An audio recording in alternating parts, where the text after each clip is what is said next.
It's another beautiful day. I'm Paolo del Rosario. It's Thursday, which means we are halfway through the week. And that means it's time to start thinking about the weekend. But before we get ahead of ourselves, let's dive into today's show. And good morning, I'm Monique Tuzon, and we're ready to bring you some sunshine, some smiles, and some seriously good stories. And hey there, I'm Asis-Carilo. Just kick back, relax, and let's make this day a truly beautiful one. And can I just say, I want to credit both you girls because you had a really long day yesterday preparing for next week, actually. Yes, so make sure you guys watch next week because we really prepared and it's going to be so fun. Yeah, you know, their first segments are coming up. And how was that experience? I know that's one of the first times you've done something like this. I was gonna. Yeah. I almost told them, but yeah. Anyway, we're talking about ice cream next week, so it's gonna be so exciting. I got to try a lot of flavors, and man, I just discovered my new favorite ice cream flavor. We're gonna get to that next week, and we're also gonna discover that Mo is actually a great golfer, or not. Maybe this is the reason why she's doing the news instead. Thank you. I mean, maybe I have a future in golf, but I think my putt-putt game was way better. It's like queen of putt-putt right here. All right. So we're gonna see if all that's true in the next week. But for now, let's focus on the news that just happened yesterday. The State Weather Bureau is keeping tabs on the disturbance outside the country. As of 5 a.m., Pag-asa says the severe tropical storm, given the international name Bebingka, was last spotted east of central Luzon. Forecasters say Bebingka is enhancing the effects of the southwest monsoon or habagat, dumping rains across southern Luzon, the Visayas, and Mindanao. The tropical storm will be named Ferdy when it enters the Philippine area of responsibility.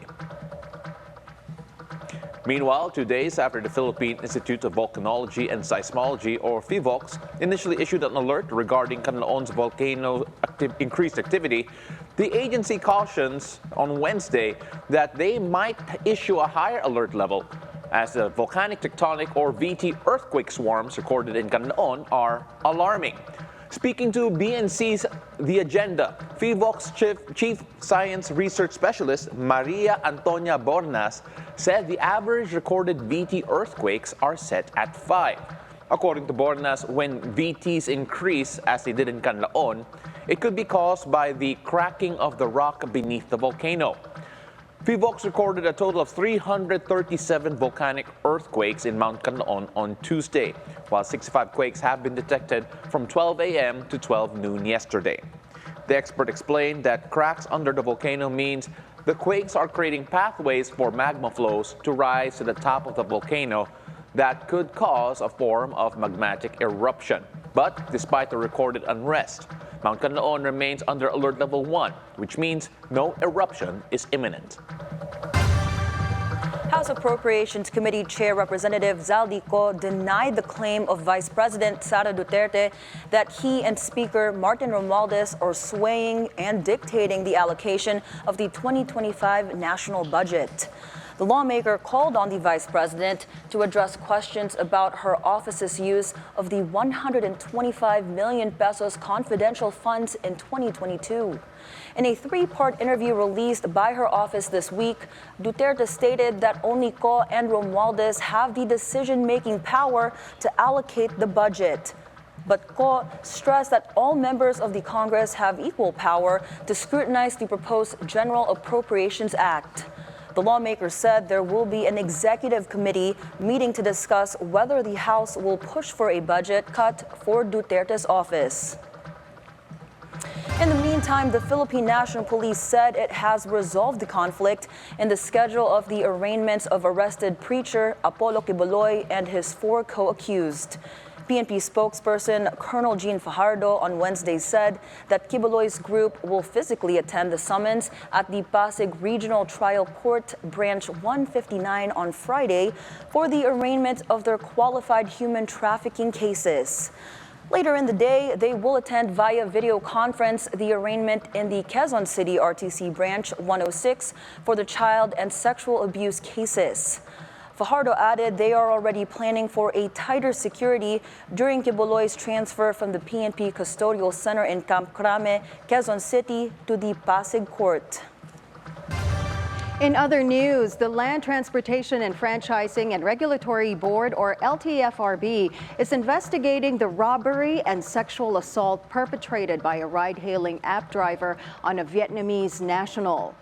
LTFRB Chair Teofilo Guadis on Wednesday said the agency sent a letter to the ride-hailing company to explain the details of the incident. Guadis said if there is proven negligence on the side of the ride-hailing company, it may face sanctions, including a suspension of the app for at least 30 days. The agency has reached out to the Vietnamese victim for verification of facts. Prior to the first ever presidential debate of Democratic candidate Kamala Harris and her Republican rival Donald Trump, Filipino Americans say they look forward to hearing about their take on the economy and immigration policies, as reported by NBC Bay Area journalist Ginger Conejero-Sab on BNC's Agenda.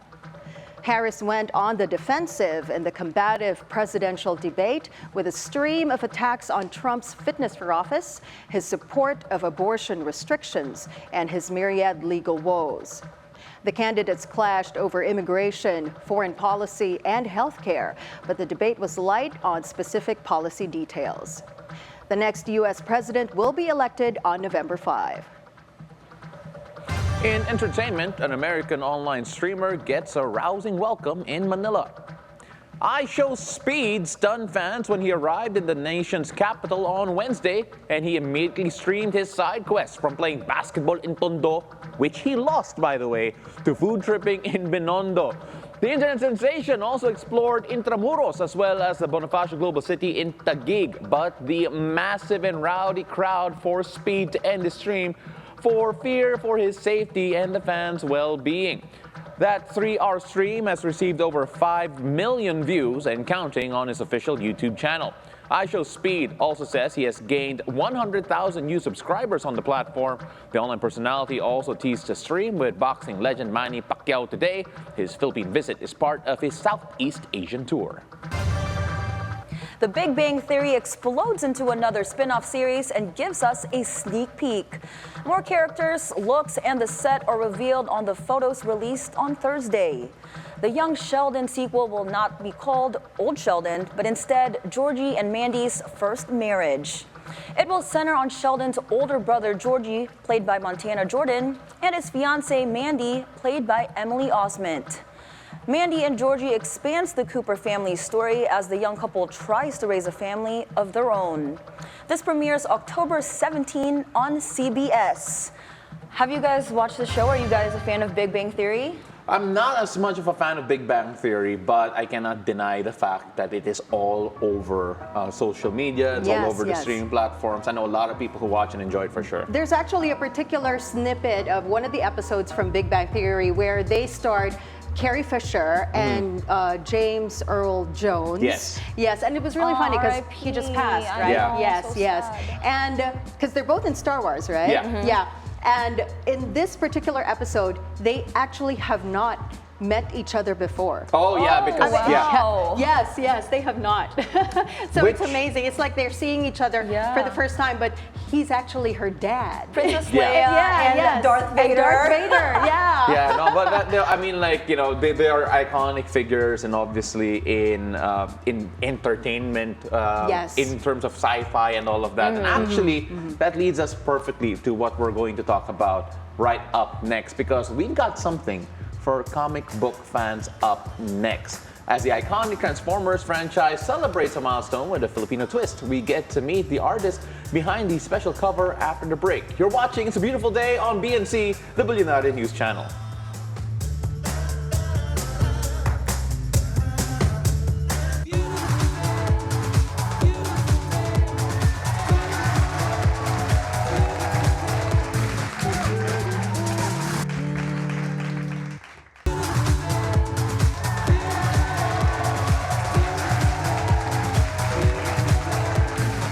And we're back. You're still watching It's a Beautiful Day on BNC. Now, local Transformers fans got an early Christmas gift last September. The iconic franchise rolled out its 40th anniversary comic book cover exclusive to the country. Today, we get to meet the artist behind the cover. Comic book artist Von Randal now joins us live via Zoom from Olongapo City. Von, magandang umaga. Kamusta ka naman? Okay naman po. Good morning po. Von, unang-unang congratulations. Now part of the Marvel roster. How does it feel to be part of that group? Kasi syempre, for a lot of people, yan po ang holy grail ng mga comic book artists. How does it feel to be part of the Marvel family? Super happy po. And dream come true po para sa akin. Alam mo, Von, yung journey mo, nakita ko yung luma mong mga work, going from working with Spawn, obviously, with the Transformers, and then all of a sudden, Iron Fist, 50th anniversary, tapos Spider-Gwen. Ano yung feeling nung nakita mo yung pangalan mo with a Marvel comic, the first time that you saw it? Super happy and ano po, talagang hindi ako makapaniwala kasi everybody is doing job as a comic book artist and napakahirap po talaga na makapasok sa sa Marvel. At alam mo, you made a lot of buzz. Ayan, nakita natin yung 40th anniversary edition ng Transformers na may Philippine exclusive cover. Ano yung inspirasyon doon? Ano yung direksyon na binigay sa'yo?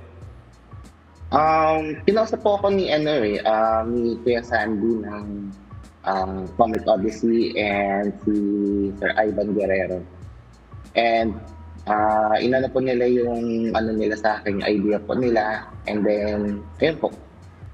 So, winner out po yung ideas nila hanggang sa come up po sa ganyan yung Jeep and si Optimus Prime.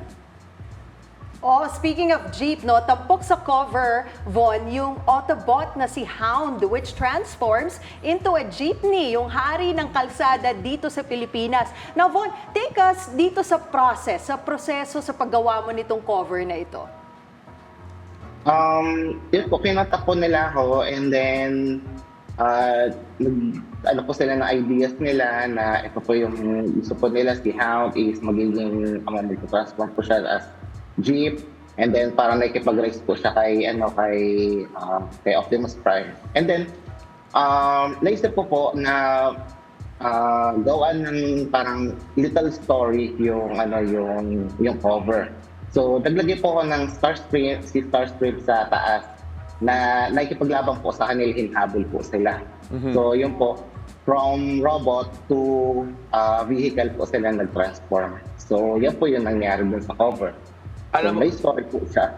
Alam mo, Von, I'm not going to lie. I never thought na makakita ko ng jeepney na transformer. Kaya maraming salamat para doon. Pero, Von, I noticed sa mga gawa mo, in fact, kanina nagpakita kami ng clip na handheld yung, or rather traditional mode of art yung ginagawa mo. Pero there was a point sa career mo na mas digital yung gawa mo eh. Who convinced you to go back to yung mga traditional form of artwork and that helped you do what you're doing right now?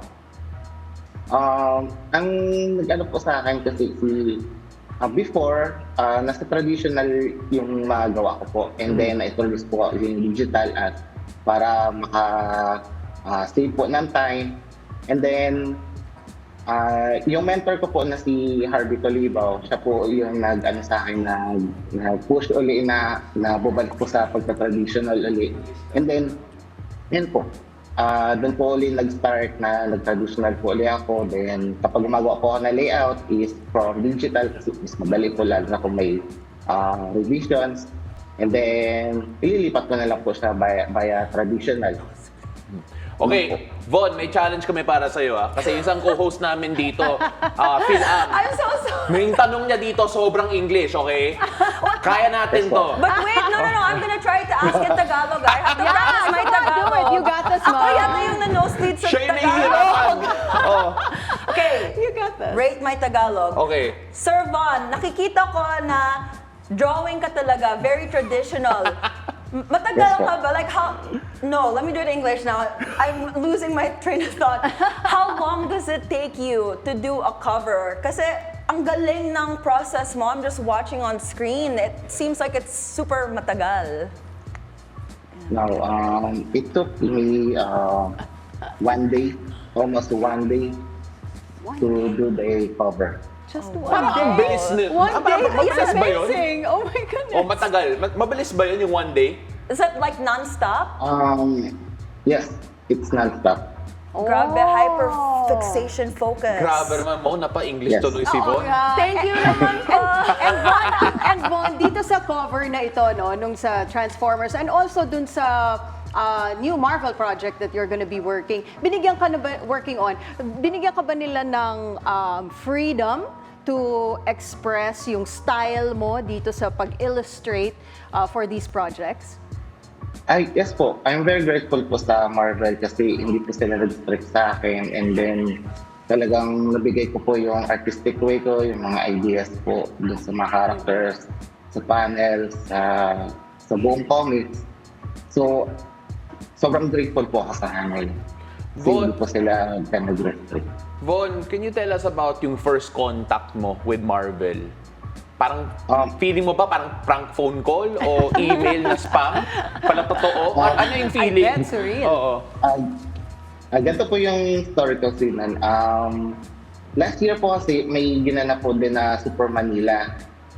And then, meron po silang portfolio review by CB Cebulski, which is yung editor-in-chief po ng Marvel. And then, nagpasa po ako ng application sa kanila. So, na-shortlist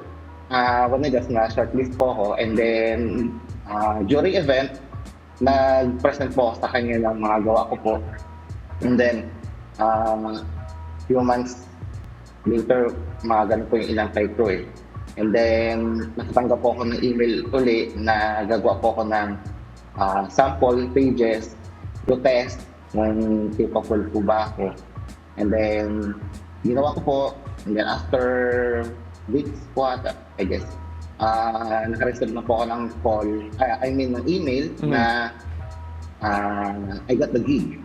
So, ayun na po yung start nun. Von, you're not alone.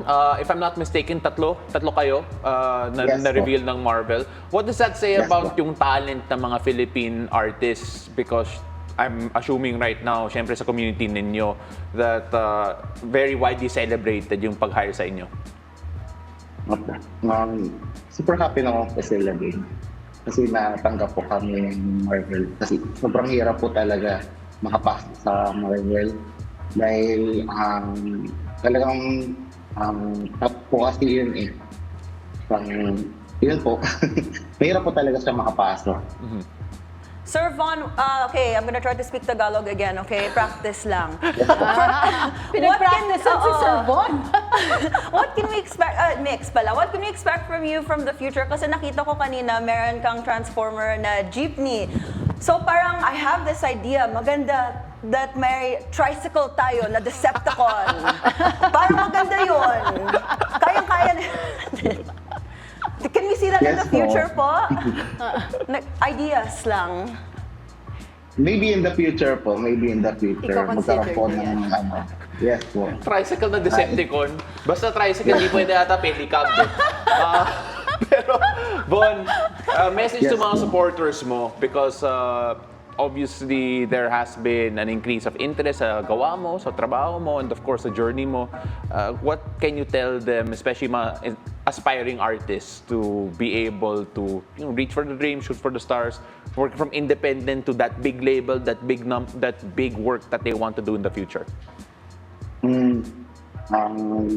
Sa mga newbies po, practice lang po talaga, and then study your craft, and listen to the advice of the professional artist, tanong po. Pero most of the time po talaga is dapat may set of goal para yun po yung magdadrive para maging successful. So kung gusto mo po maging comic book artist is dapat yun po yung talaga i-practice mo. Practice ka po yung comic book artist talaga. If yun yung goal mo po. So, para sa akin, araw-araw dapat mag-practice, drawing, and study. And yun lang naman. Success doesn't happen overnight. Von Randal, maraming salamat. Maraming salamat rin na hindi mo na-blur yung background mo kasi grabe ang ganda ng background mo. Gusto ko i-zoom in yan mamaya. Of course, we'll be rooting for your continued success. Maraming salamat. Good morning. Good morning. Thank you po. Now, from a comic book artist to a comic book collector, and well, so much more than that. Mag-reminisce tayo when we return. We speak to a memorabilia collector who will talk about his passion and show us his collection, or at least a very small part of it. Don't go away. It's a beautiful day. We'll be right back.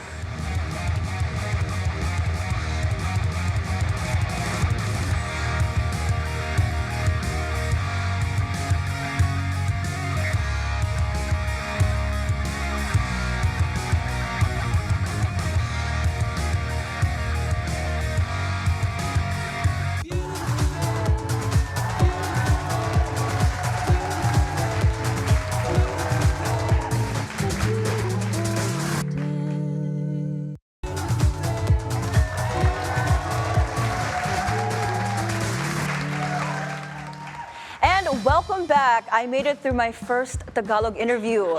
You're still watching It's a Beautiful Day. You can choose to be a part of pop culture's fabric whichever way you like.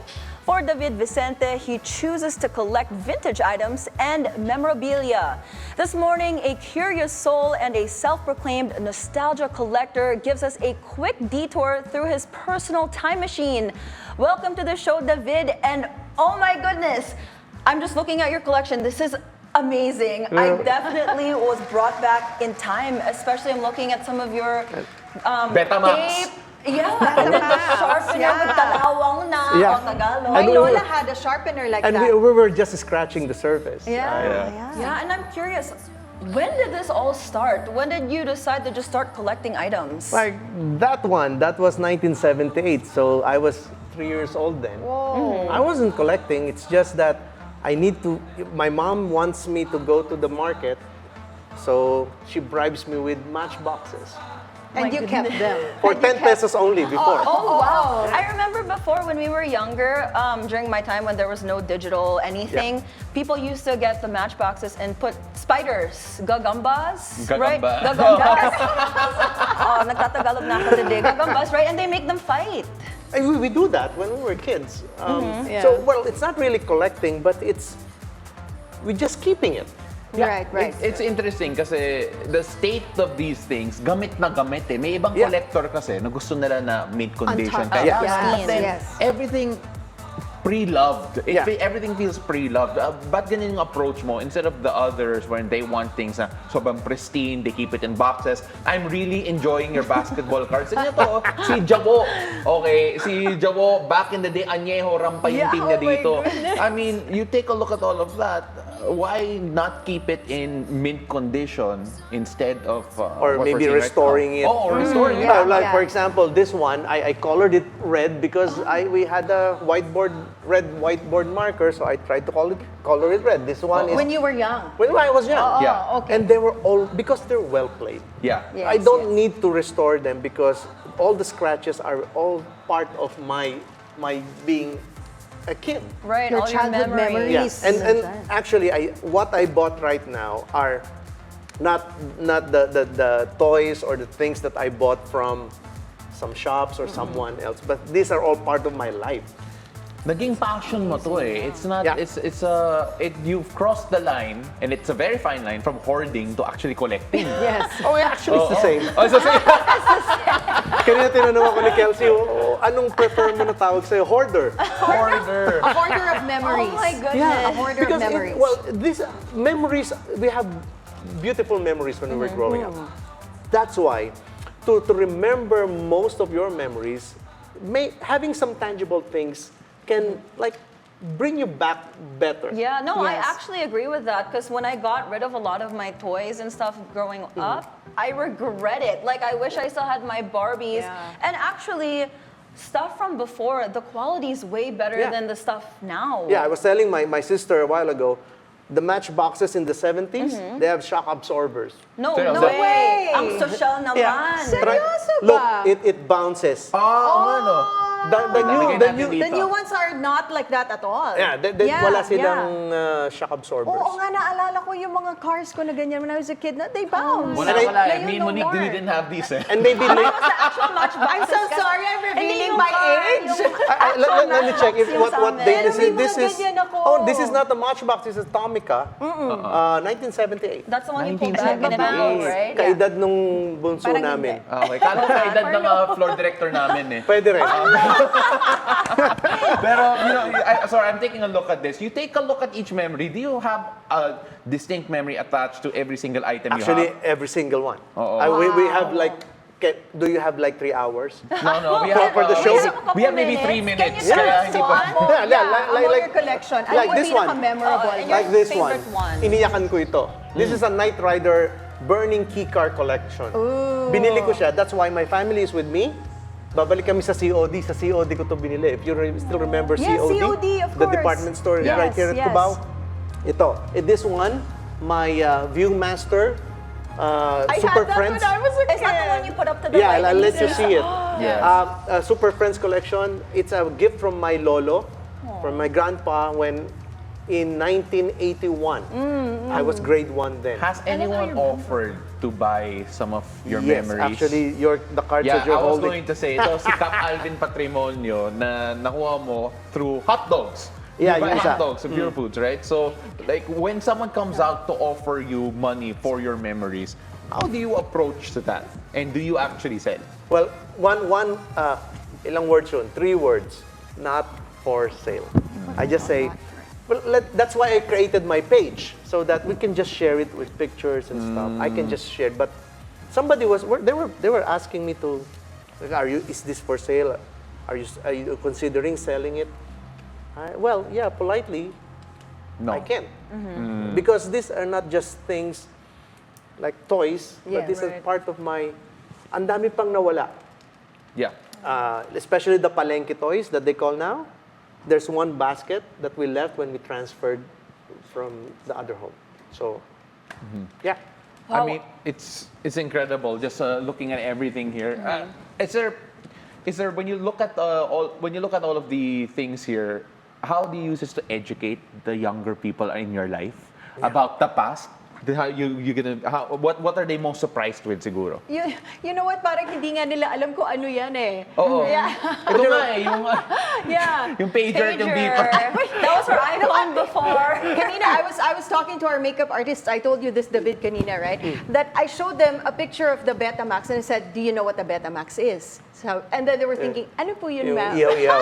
The iyaw-iyaw, no! It's so crazy that you have Betamax! this too. But yeah. Sorry we're gonna go through all of your... Yeah. This is called the Walkman, no? Yeah, Or I the have the CD. same. My daddy bought me the same That's a Walkman. model. That's for the I tape. remember this, and then like it's so bulky, and then you have to carry it And, back. well, yeah. I love this. I just bought the Walkman. I think I have 4 of that from my lifetime, and I have about 300 cassette tapes in the house. Wow, sorry. Cassette tapes. Have you ever used a cassette tape? I have. Yes, I had a boombox. So, Y'all remember that? Sorry, I want to Yes. bring up Mo. I want to bring up something from 1984, which is the Jingle Song Hits. Oh! Ito si Ate Shawi. Goldie's 2 hits with chords. Can you tell us a bit about this in particular? Because again, so I'm just looking here, which by the way, there are a lot of other inserts here of other artists. The covers. Gloria Estefan. Oh, Gloria Estefan. Kilala mo to? Mo? Gloria Nope. Okay, we're Estefan? moving The on. Miami, the Miami I Sound do. Machine. Yes, Look, and Miami Jose Sound Marie Machine. Chan, who Yes, still I looks know. like he So does. young. Oh, wow. He hasn't yeah. aged. Yeah, can you imagine? It's the Burr months and he's still here. Yes, he's This is his guesting pala. But can you tell us a bit about this? Actually, the songs are not mine. Oh, really? It's my sister's. If you would see, there's a name there. It's Sarah. So both Because of y'all are she's old. Yeah, I'm with my wife, Sherry, my 2 sisters, and my mom.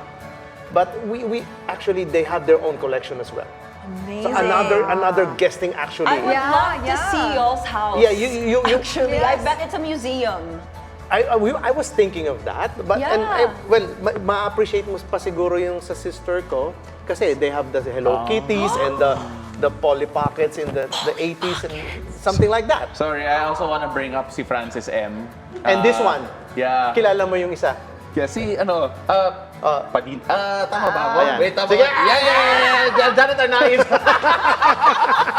Hindi, kailangan, sorry. Sorry, batang 90s kasi ako Okay. eh. Medyo this is beyond me eh. No. Grabe si Pao. Oo, pero Gina Oh Padilla. my gosh, I love Gio Padilla. There you go. That was the Yeah. Pepsi generation in the Ah, Like, Philippines. yeah, y'all lost me. I Yeah. had no idea. When Tina Turner was having their Pepsi generation in the States, he was part of the Pepsi generation of Gino in the Padilla, oh my Philippines. God, I have hearts on my Yeah. eyes No, right this now. is amazing. Like with your memorabilia, Yeah, you're the also teaching me. Yeah, So I the can go memories back in with time. Songits, going back to Paolo's question, it was my sister's, but she asked us to buy them from the comic book, the store. Oo, Yeah. yeah. And then, minsan pabalik-balik. Kasi, she would ask, what's the cover for Jingle? When I say Sharon Cuneta, oh, check -1. There's like different brands of, Oo, but yeah. Jingle lang yung sikat song eh. is, everybody knows So, Jingle. I checked. So, we were the ones who was buying the Shasha Padilla. Sasha Padilla. and Cheryl Cheryl Cruz. Cruz. Cheryl Cruz. Sorry, I picked this one out because it's the year I was born. Anong taon yan? 1990. 1990, I was graduating high school na. And yet you have all of this and you kept it in such an amazing condition. Yeah, but when my sister got married, so syempre they transferred their house, so hindi na niya nasama niyan. So I have to, be a custodian for them. So maybe now she's going to take it back kasi nakita na niya. So we're seeing right now, okay, for the older generation, please remind us what that is. That's Voltes 5. Grabe. Yes. How special was Voltes 5 in your collection, first and foremost? And because Voltes 5 is such a important piece of work, and not just in your history, Yeah. obviously in Philippine history, but in your history, I'm sure. Yeah, actually that Voltes 5 was from the reruns na yan eh. That was 1989 eh. Voltes 5 was in the 70s. 70s. Actually, from when we were growing up, there's like different robots every Mameta. day. Yeah. So, Dimos. So, Voltes 5 Mazinger Z. is actually not my favorite. What's your favorite? My favorite then was UFO Grandizer. I actually know that. Every Thursday. Every Thursday. That was every Thursday. Really?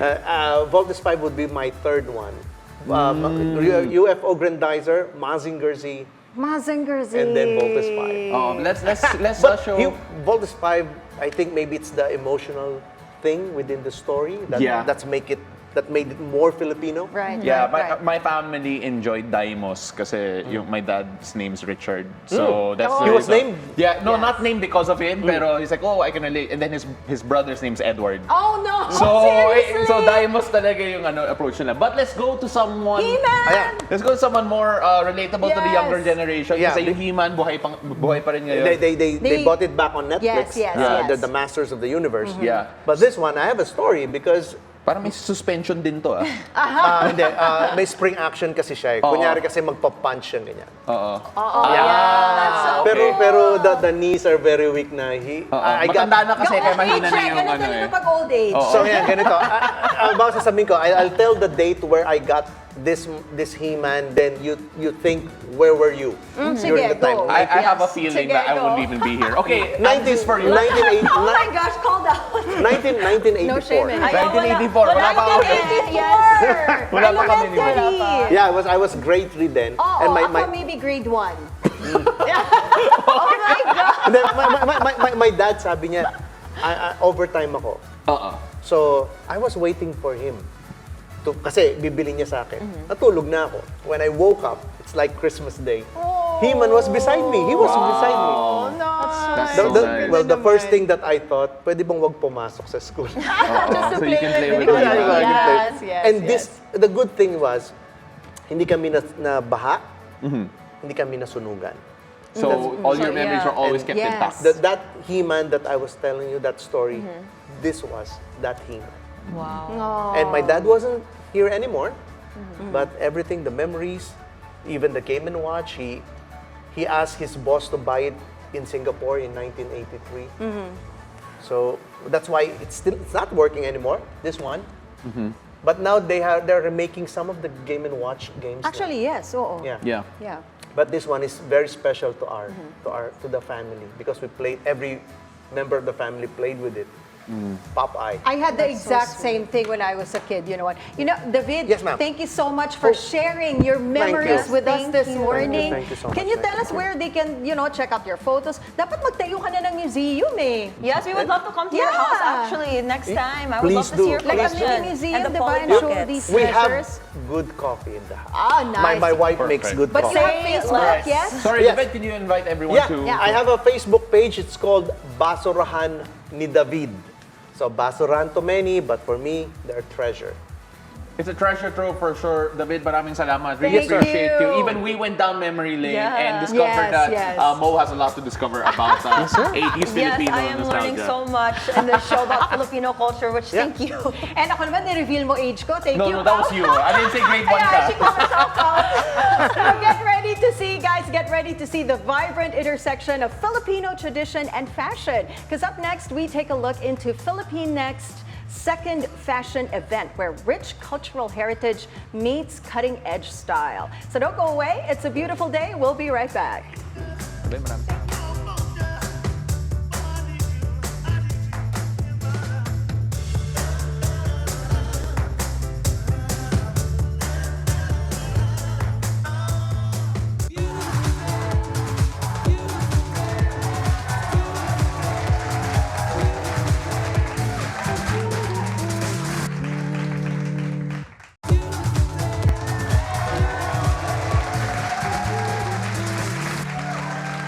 Welcome back. You're still watching It's a Beautiful Day.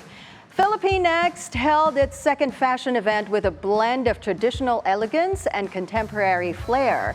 The event showcased the vibrant Filipino fashion, making a striking impact on the global scene. Filipino fashion and culture took center stage in Annex 417 along Fifth Avenue in New York City, where FILIPINXT hosted its second fashion event. Founded by Bessie Bisana and Rob Malyari Diauria, FILIPINXT is a platform that champions the creativity and craftsmanship of Filipino designers. FILIPINXT means the Philippine talent is next. Present at the Spring-Summer 2025 show were guests beauty queen Pia Wurtzbach, Filipino-American drag queen Digna, renowned New York-based designers Inigo Elizalde and Rafi Tutenko, tennis player Manolo Echos Angara, and Miss Universe 2022 Arbany Gabriel, who walked the runway. Guests from the Philippines include actor and mayor Javi Benitez of Victoria City, Negros Occidental, entrepreneur Milka Romero, and Australian model Liam Lebroy, among many, bringing even more star power to an already stellar occasion. The show opened with capsule collections. Limanzares Barongs by Brian Paul Limanzares, Tagpi by Gabby Garcia, Nino Franco by Wilson Limon, and Bessie Besana, who all combined Filipino craftsmanship with global appeal. Followed by stunning collections by three Filipino designers, China Mamawal, Maison Métis by Adrian Charwell, and Andrea Tatango. From intricate embroidery to hand-woven fabrics, each design was a testament to the rich heritage and skill of Filipino artisans, pushing the boundaries of global fashion while staying rooted in tradition. Last May, we presented the traditional craftsmanship mainly on the weaving. So this time, we are working on the hand embroidery of the artisans in Lake Cebu and South Cotabato. To showcase the heritage of what we do and how we make it contemporary. So like we work with natural textiles, I work with botanical dyes, I also work with food waste like onion skin. It's also showing how humble and simple things, and you can actually elevate it and make it modern. They have simple silhouettes, but it's in the details. So the main point of Parale Manzares Barong is to preserve the embroidery and the tradition of Lumban, so we can bring it like all over the world. That's why we're partnering up with FILIPINXT, so we can have like an e-commerce here in America. Alongside their Fashion Week events, FILIPINXT runs an e-commerce platform that provides significant support to designers. There's so many talented Filipinos, and I know that because I came from the Philippines and I am one of them. And now we need to bring them to the global stage. And me being in New York, I feel that I am the way to get here. That's why I'm all inviting the Filipino talents to New York City so that we can showcase what we can do as Filipinos. I'm excited to see more Filipino designers making it in the global scene. And I really think it's time that see how much talent we have back home, and we want to thank FILIPINXT for bringing the Filipino designers to the international scene. And for Filipino creatives who want to break into the international market. Here's what seasoned designers have to say. A lot of courage, and make sure to do a lot of your homework, do a lot of research, know who your market is, study everything, know your craft really, really well, and you better know how to execute it really well because you're dealing with the top of the world. People will call you out. First, know that it's a business at the end of the day. No matter what it is, no matter how much you love it, it is a business. And it's not enough to be creative. It's not enough. FILIPINXT will have its next show this February 15, 2025, in time for Fall-Winter 2025. And Asis-Carilo, BNC. Just looking at all of that, I'm really excited for the Philippine fashion scene. Yes. Mo, I know that you've actually had a brush in with that word, especially when you were a beauty queen. It's just really inspiring to see Filipinos really shining in New York and really showing off Philippine culture. No, it's amazing. Like for me, watching that video, I'm like, finally, it's about time. Actually, I'm friends with a couple of the designers mentioned, like Bessie Basana, who founded it, and I've been honored to wear some of his creations, and I'm just so proud that we're now being globally recognized. And as a fan of Filipino weaves and designs and everything, I'm just like, it's amazing. Yeah. I'm excited. And it makes you swell with pride, seeing our traditional clothes there, the barongs, the barutsaya, I mean, modernized version of to be those. honest, I didn't think Brian Paolo Mazares, who's a friend of mine, would actually have a line of barongs, and I'm interested to see more of that. But of course, that's going to be for another day, because this day, or at least this morning, this episode is going to wrap up, because it's a wrap for another fantastic Thursday. We hope you enjoy the show and have a wonderful rest of the week ahead. And thank you for joining us today. Remember, every day is a new opportunity to find joy, spread kindness, and learn Tagalog like me. We hope today's show brought a little sunshine into your life. As you go about your day, remember that every day is a beautiful day. See you tomorrow, everyone.